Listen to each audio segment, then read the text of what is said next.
What's up guys, I am Van Bard, your host on this channel dedicated to natural, healthy bodybuilding. And today I want to share with you an article I came across recently, published in 1953 in Muscle Builder magazine by none other than Steve Reeves himself. And what really struck me with this article is how even though 70 years have passed, you can basically follow all the tips he's giving there and get very great results. You don't need a magic range of motion or a magic frequency of training, and not even a magic pill to reach an amazing physique. The advice these guys were giving back then is still valid for the most part. No fancy gimmicks, just the basics. But yeah, anyway, without further ado, I'm gonna start reading it now. You can also follow along on the screen and check the images. And at the end of the video, I will suggest one or two tweaks. So I hope you enjoy it, and let's discuss this in a few minutes. Many authorities recognize Steve Reeves as the greatest bodybuilder of all time. Regardless of opinion, all will agree that Reeves has the ideal combination of size, shape, and muscularity. Here is how he obtained it. I have always had definite views about bodybuilding. And although there are many authorities who have said I did not train correctly, yet I think the results I have achieved have proved my methods were the right ones. Each man presents different physique problems, which have to be overcome in order that he reaches his greatest developmental potentials. But there are, of course, three important contributory principles: exercise, rest, diet, and lacking a single one of these, no man can hope to make the most of what nature has given him. I have been commissioned by Joe Weider to tell you about my favorite routine, a program that I use to win my most important awards. And since Joe has told me to deal with the subject in my own way, I intend to start off with the problem of exercise and give the actual movements that comprised my favorite program and the training principles involved at the end of this article. Since the first workout I took, I have believed that a successful schedule is composed of exercises that the bodybuilder enjoys performing. If you like certain exercises, it is obvious that you will put more effort into your training periods. You go through a program not as a duty, but as something that is a real pleasure. A famous authority, Charles Smith of Weider Publications, has said that exercise is meant to be enjoyed, not endured, and I heartily agree with him. One rule I always follow when I work out is keep warm. For this reason, I train in a heavy tracksuit. I never train stripped to the waist, but wear training togs even when the weather is warm. The possibility of muscle injuries are reduced, and that important organ of elimination, the skin, is aided by the tracksuit or t-shirt, which absorbs the perspiration instead of allowing it to remain and dry on the skin. During my training, I sip a glass of orange juice and honey. This provides a quick source of energy and helps to reduce fatigue. The juice also tends to reduce any acidity and allays thirst naturally. I never hurry my workout, but take my time and concentrate on every single repetition, every exercise. I try not to permit the slightest interruption, since this would distract my attention. In my mind, I visualize the action of the muscle group being exercised and put everything I have into the job of building up shape and power. Rest is another important part of a bodybuilding schedule and means not only sleep but relaxation. I always obtain 8 hours of sleep each night, and on my training nights take a walk of an hour in the fresh air before retiring. I let my mind dwell on life's pleasant things during this time and retire to bed with one thought in mind: a good night's rest and no worrying about what might happen tomorrow. On my rest days, I try to take things a little more easier than on my training days. For one thing, I forget that such things as barbells and dumbbells exist.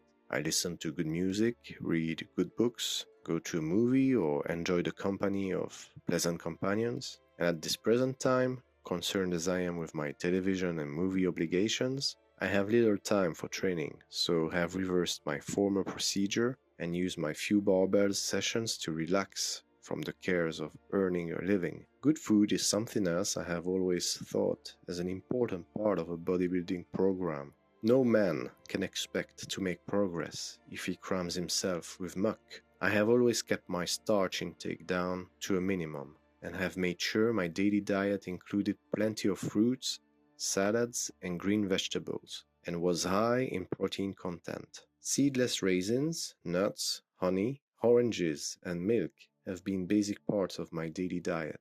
I neither smoke nor drink, not from any moral standpoint, but because I see no physical culture value in smoking or drinking alcoholic beverages. I arrange my schedule so that each major muscle group is dealt with in turn. I use 3 exercises for each group and perform a single set of each, making 3 sets in all. My program is arranged so I do all of the upper body work first and the lower sections of the physique next. Sole exceptions are the abdominals and neck, which come last in the program. I have my own particular system of repetitions and resistance increases. I have found, by experiment, that these work best for me and discovered no better system. I commence with a weight I can just squeeze for 8 repetitions from and work up to 12. When I reach 12 repetitions, I increase the weight by 10 pounds and start it again with 8 repetitions and work up to 12 again and so on. The tempo of the workout is important too, since exercises performed in a rhythmic style seem to go easier and faster. This is purely a psychological effect, but it is nevertheless beneficial. I rest 2 minutes between each set and 4 minutes between each muscle group.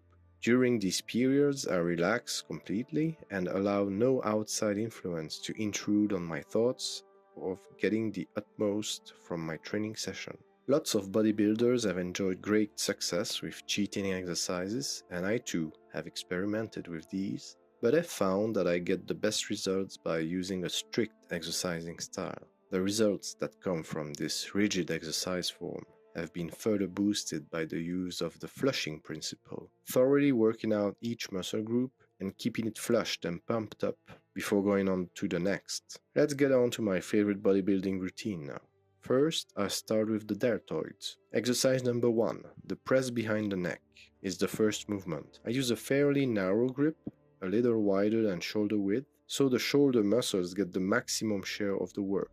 The barbell is pressed steadily to arm's length and lowered steadily. Exercise 2, dumbbell side raises, get the lateral deltoids and help to widen the shoulders. I take care to keep the trunk upright and do not lean forward or back. The arms are locked at the elbows and kept straight. Exercise 3, forward raises, work the front portion of the deltoid. Here again I maintain a strict military position and allow no body motion. Pectorals. Exercise 1. The wide grip bench press with barbell works the pectorals right where they meet the deltoids and helps thicken the appearance of the chest. Exercise 2. Incline bench presses with dumbbells build a high pec formation and a pleasing tie-in with the deltoids. I keep the elbows wide during this exercise and lower the dumbbells until the upper arms are just below horizontal position. Exercise 3. Dumbbell flying motions on the reverse incline bench get the lower part of the pecs, and I add to rib box, flexibility and chest size by breathing in deeply when I lower the dumbbells from overhead out to the sides. I keep my arms straight and locked at the elbows throughout the movement. Lats. Exercise 1. Bent forward rowing motions with barbell, pulling the bar to the waist, opens my lat workout. I vary the effect by sometimes spreading the elbows wide so they are pointing out from the shoulders, and at other times keeping them in and close to the body. Exercise 2. One arm rowing motions with a dumbbell come next and the weight is pulled up until it touches the side of the chest. I do not twist the trunk and I use no body motion. Exercise 3. Bent arm pullovers with barbell are last on my lat workout. I lay on a fairly low exercise bench and pull the barbell from the floor to my chest. I keep the elbows pointing up and close together. Biceps. Exercise 1. The 2 hands curl with barbell seems to shape my biceps more than any other exercise for this group. I take care to keep the main stress on the arm muscles. Exercise 2. The incline bench curl with dumbbells is good for peak biceps form and affects the belly of the muscle too. All work is strictly on the biceps itself. Exercise 3. One-arm concentration curls flush the muscle and serve to keep it pumped up after the other strict form movements. I concentrate deeply on the biceps and their function here. Triceps press with a dumbbell, one hand at a time. The upper arm is kept tight against the head, movement coming at the elbow as the forearm straightens out on the upper arm.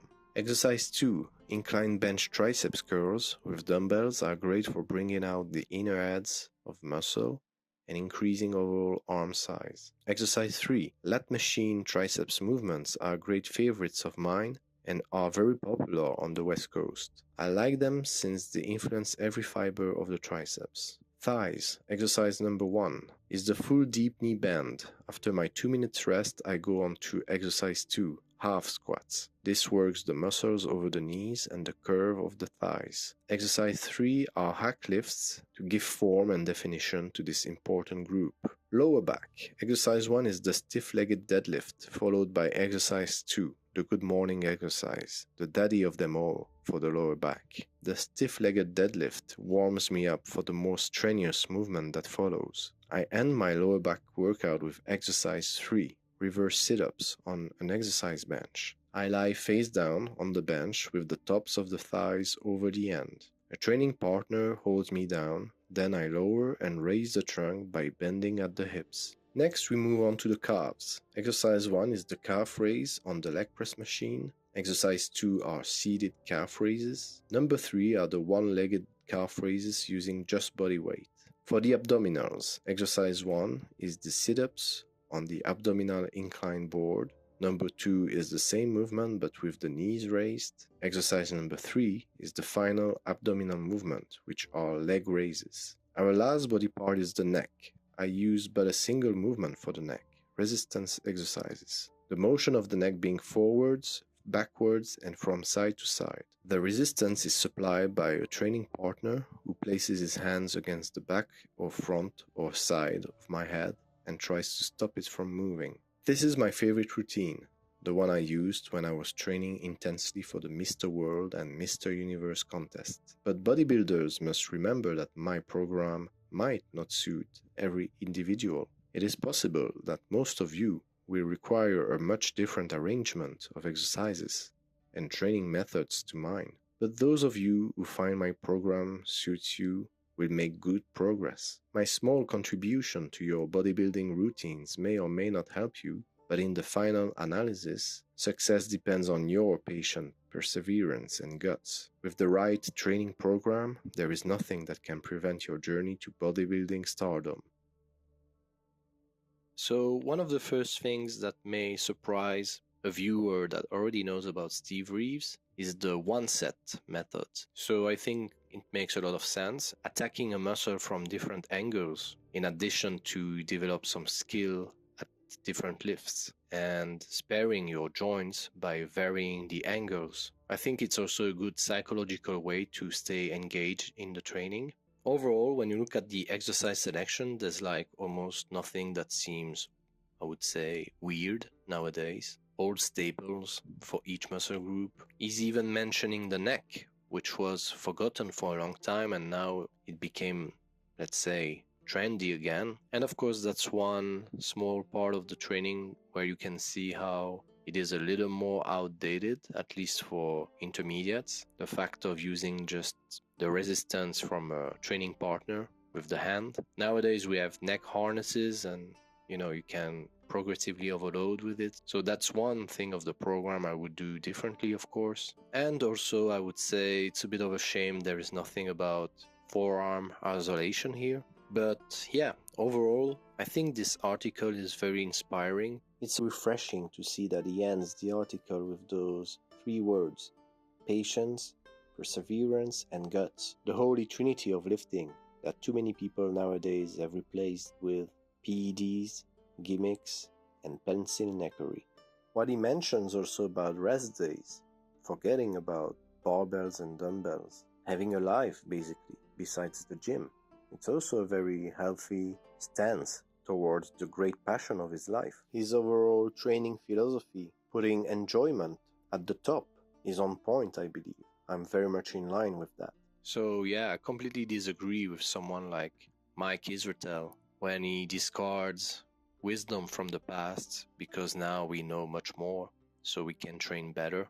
And this reminds me a quote from Alexis de Tocqueville, I don't know how you would pronounce it in English, that says something like, when the past no longer sheds its light upon the future, the mind of man wanders in obscurity. So I hope this video will help you appreciate the light of this great champ from the past that was Steve Reeves, and that it helps illuminate your path to Gains Paradise. Thank you very much for listening this far. Don't forget to put a like to help the channel, and consider subscribing if you would like to get more videos like this on your feed. See you on the next one.